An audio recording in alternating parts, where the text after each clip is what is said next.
कभी किसी को उसके कपड़ों, भाषा या बाहरी रूप देखकर जज मत करो। हर इंसान की अपनी एक कहानी होती है और कई बार वह कहानी सुनकर आप हैरान रह जाते हैं। यह कहानी है आरव सिंह की, जिन्हें लोग उनके साधारण कपड़ों और सादगी देखकर गरीब समझते थे। पर अगले दिन जब सच्चाई सामने आई तो सबकी बोलती बंद हो गई। दिल्ली के बीचों बीच एक आलीशान बिल्डिंग खड़ी थी, स्टारटेक इंडस्ट्रीज। यह कंपनी आईटी सेक्टर की जानी मानी कंपनी थी। यहाँ काम करना हर इंजीनियर का सपना था। कंपनी का गेट हमेशा महंगी गाड़ियों से भरा रहता था। बड़ी बड़ी कारों से निकलते लोग ब्रांडेड कपड़ों, चमकदार जूतों और लेटेस्ट गैजेट्स के साथ अंदर जाते थे। उसी भीड़ में एक दिन एक साधारण इंसान आकर खड़ा हुआ। उसके कपड़े पुराने थे, पैर में घिसी हुई चप्पल और हाथ में एक छोटा सा पुराना बैग। चेहरे पर हल्की दाढ़ी और माथे पर पसीना। यह थे आरव सिंह। वो कंपनी के अंदर जाने लगे ही थे कि गार्ड ने उन्हें रोक दिया। गार्ड तेज आवाज में, अरे भाई रुको रुको, कहाँ जा रहे हो? आरव धीमे स्वर में, मीटिंग के लिए आया हूं। अंदर जाना है? गार्ड ने सिर से पांव तक देखा और हंसते हुए बोला, मीटिंग? यहां मीटिंग होती है करोड़ों के प्रोजेक्ट्स पर, और तू चप्पल पहनकर चला आया। चलो बाहर निकलो, यहां खड़े होने की भी जगह नहीं है तुम्हारे लिए। कुछ कर्मचारी जो पास से गुजर रहे थे ठहाके लगाने लगे। एक बोला, लगता है नौकरी मांगने आया है, सीधा एचआर से मिल ले भाई। दूसरा बोला, पहले कपड़े धोकर आओ फिर इंटरव्यू देना। आरव ने सब सुना लेकिन कुछ कहा नहीं, बस हल्की मुस्कान के साथ वहीं बेंच पर बैठ गए। दोपहर का वक्त था। कैंटीन से चाय के लिए ऑर्डर दिया गया। एक कर्मचारी ने आरव को देखकर चिल्लाया, अरे भाई 2 चाय इधर भी देना, शक्कर थोड़ी कम। पूरा ग्रुप ठहाकों से गूंज उठा। आरव ने उनकी ओर देखा। आंखों में हल्की सी चमक थी पर चेहरे पर फिर भी मुस्कान थी। उन्होंने शांत स्वर में कहा, अभी मैं चाय नहीं लाता, लेकिन अगर चाहो तो तुम्हें जिंदगी की असली मिठास जरूर दिखा सकता हूं कर्मचारी। और हंसने लगे। वाह क्या डायलॉग मारा है, चलो निकलो यहां से। अगले ही दिन कंपनी में हलचल थी। खबर थी कि कंपनी का नया मालिक आज पहली बार ऑफिस विजिट पर आने वाला है। सभी कर्मचारी तनाव में थे। कंपनी के हेड, मैनेजर्स और पूरे स्टाफ ने शानदार कपड़े पहने। जगह जगह फूल सजाए गए। हर कोई सोच रहा था कि कोई विदेशी या किसी अरबपति जैसा आदमी आएगा, सूट बूट, बड़ी गाड़ी और बॉडीगार्ड्स के साथ। लेकिन जैसे ही काले रंग की कार रुकी और दरवाजा खुला, बाहर उतरे वही शख्स, वही साधारण इंसान। आरव सिंह कल जिनका सबने मजाक उड़ाया था, आज वही कंपनी के मालिक थे। जैसे ही आरव कार से उतरे पूरे गेट पर खामोशी छा गई। कल जिस गार्ड ने उन्हें धक्के मारकर बाहर निकाला था वही आज आंखें झुकाकर खड़ा था। कर्मचारी आपस में कानाफूसी करने लगे, ये तो वही आदमी है, अरे कल वाला जिसे हमने चाय वाला समझ लिया था। ओह माय गॉड, ये तो मालिक है। किसी की हिम्मत नहीं हो रही थी आगे बढ़ने की। आरव सीधे उस गार्ड की ओर बढ़े। गार्ड के पैरों तले जमीन खिसक चुकी थी। उसने हाथ जोड़कर माफी मांगनी चाहिए पर शब्द गले में अटक गए। आरव मुस्कुराते हुए बोले, तुमने मुझे रोका था ना? बिल्कुल ठीक किया था, यही तुम्हारा काम है, लेकिन तरीका बदलना होगा। किसी भी इंसान से उसकी हैसियत देखकर नहीं, इंसानियत देखकर बात करो। गार्ड की आंखों में आंसू आ गए। उसने हाथ जोड़कर कहा, साहब मुझसे गलती हो गई। आरव ने उसके कंधे पर हाथ रखा और बोले, गलती से सीखो, यही काफी है। जैसे ही आरव मीटिंग हॉल में दाखिल हुए सभी टॉप मैनेजर्स खड़े होकर झुक गए। पूरा स्टाफ तालियां बजाने लगा, पर उन तालियों में खुशी से ज्यादा डर और शर्म छिपी थी। वो कर्मचारी जो कल मजाक उड़ा रहे थे उनकी तो हालत खराब थी। किसी के हाथ कांप रहे थे, किसी का चेहरा पसीने से भीग गया। आरव ने कुर्सी पर बैठते ही कहा, कृपया बैठ जाइए, यहां डरने की जरूरत नहीं है। आज मैं कोई मालिक नहीं बल्कि एक साथी के रूप में आया हूं। आरव ने माइक उठाया और बोले, शायद आप लोग सोच रहे होंगे कि मैं ऐसे साधारण कपड़ों में क्यों आया था। असल में मैं जानना चाहता था कि मेरी कंपनी का माहौल कैसा है। यहाँ लोग इंसान को उसकी काबिलियत से पहचानते हैं या उसके कपड़ों से। उन्होंने एक लंबा विराम लिया। पूरा हॉल सन्नाटा साधे सुन रहा था। कल मैंने देखा कि कुछ लोगों ने मुझे चाय वाला समझ लिया, कुछ ने अपमानित किया। शायद यही हमारी सबसे बड़ी कमी है।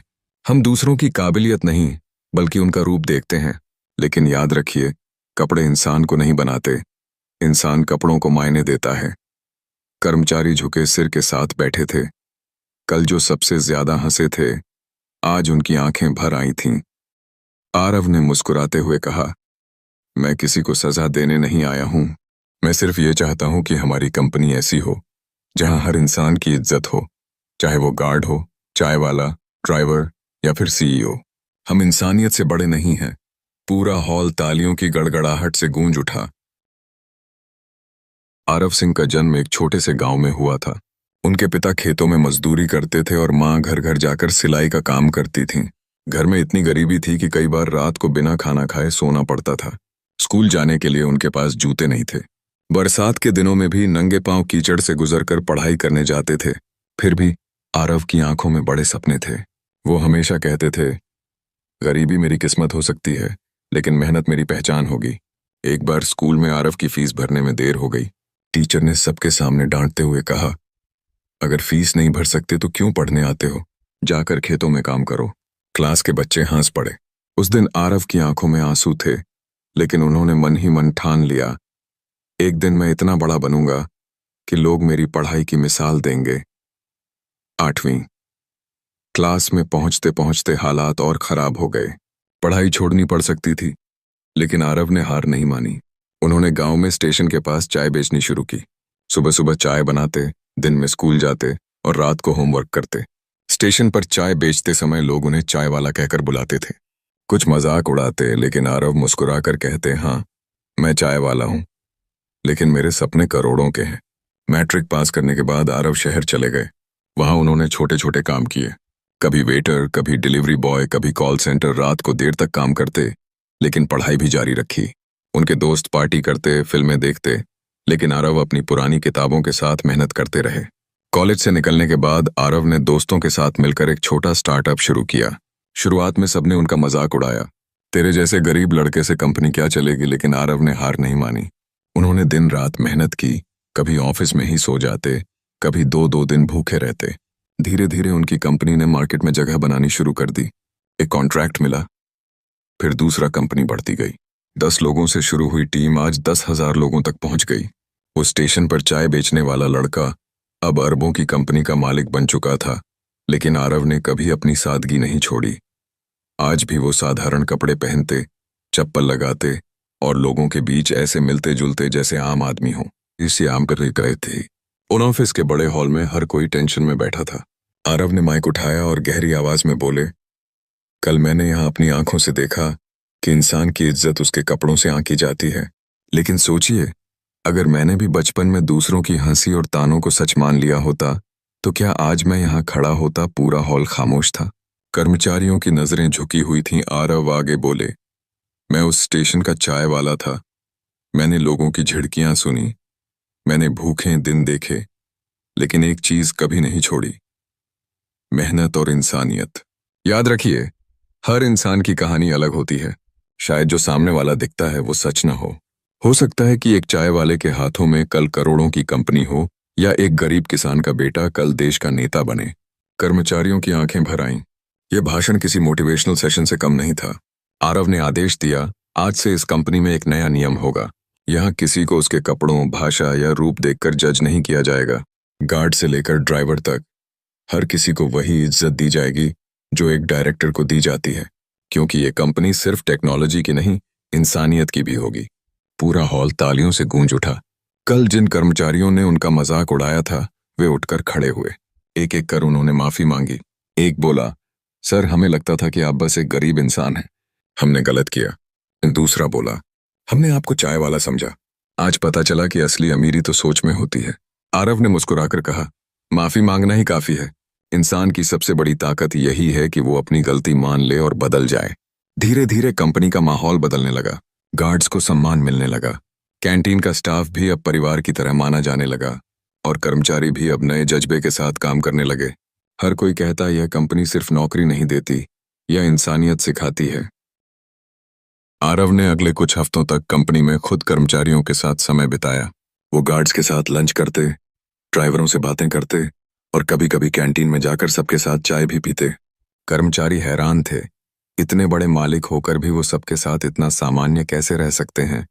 आरव ने कहा, जब मैं स्टेशन पर चाय बेचता था, तब कोई मेरे साथ बैठकर चाय पीने को तैयार नहीं था।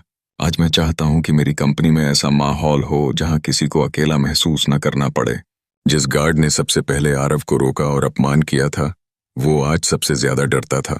लेकिन आरव ने सबको हैरान करते हुए ऐलान किया, इस गार्ड को अब सिर्फ गेट पर खड़ा नहीं रहना पड़ेगा, इसने अपना काम पूरी ईमानदारी से किया, इसलिए इसे अब सिक्योरिटी मैनेजर बनाया जाएगा।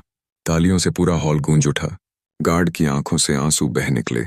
उसने रोते हुए कहा, साहब, मैंने आपको गरीब समझकर अपमानित किया था, फिर भी आपने मुझे सम्मान दिया। आरव ने मुस्कुराकर जवाब दिया, यही फर्क है अपमान करने वाले और सम्मान देने वाले में। कुछ महीनों में स्टारटेक इंडस्ट्रीज का माहौल पूरी तरह बदल चुका था। अब वहां सिर्फ मेहनत और प्रतिभा देखी जाती थी, कपड़े या बाहरी रूप नहीं। कंपनी देश की सबसे तेजी से बढ़ती कंपनियों में गिनी जाने लगी। मीडिया ने जब आरव से पूछा कि सफलता का राज क्या है, तो उन्होंने सिर्फ इतना कहा, सफलता का असली राज है इंसान की इज्जत करना। एक दिन वही कर्मचारी जिन्होंने आरव का मजाक उड़ाया था उनके पास आए। उन्होंने कहा, सर, आपने हमें इंसानियत का असली मतलब सिखाया। अब हम वादा करते हैं कि किसी को उसके कपड़ों या हालात से जज नहीं करेंगे। आरव ने हल्की मुस्कान के साथ कहा, अगर ये बदलाव सिर्फ कंपनी में नहीं बल्कि आपकी जिंदगी में भी आ गया तो समझो मेरी मेहनत सफल हो गई। कहानी यहीं पर खत्म होती है, लेकिन एक अमर सीख छोड़ जाती है। कभी किसी को उसके कपड़ों, गाड़ी या पैसों से मत आंको। हो सकता है जिस गरीब को तुम आज छोटा समझ रहे हो वही कल तुम्हारा मालिक बन जाए। असली अमीरी दौलत में नहीं बल्कि सोच और इंसानियत में होती है। अपमान करना आसान है, लेकिन सम्मान देना बड़ी सोच की निशानी है। कभी किसी इंसान को उसकी स्थिति देखकर कम मत आंको, क्योंकि वक्त के पास ताकत है। आज गरीब दिखने वाला कल अमीर भी हो सकता है, और अमीर दिखने वाला कल